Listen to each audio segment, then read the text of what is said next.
خورشید منزل خدا،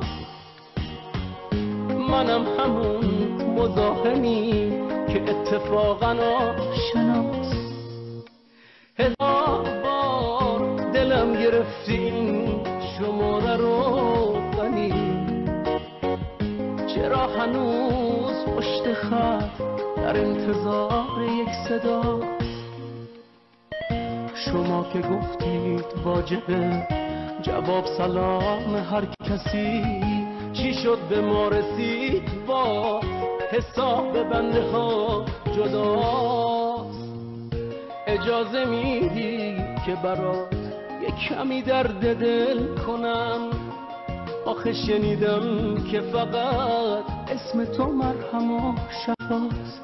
حتی اگه چیزی نگی کلی دلم سبک میشه، چون میدونه که میشنوی وقتی تو این حال و هوا، چون میدونه که میشنوی وقتی تو این حال و هوا.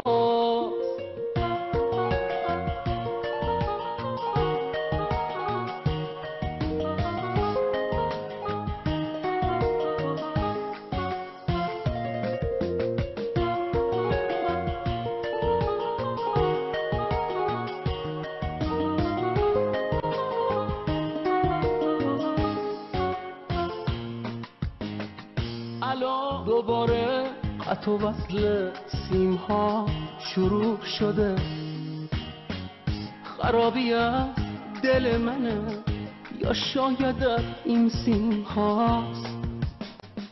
الو منو ببخش اگه بازم مزاحمت شدم، دوباره زنگ میزنم دوباره تا خدا خداست. دوباره زنگ میزنم دوباره تا خدا خداست. دوباره زنگ میزنم دوباره تا خدا خداست.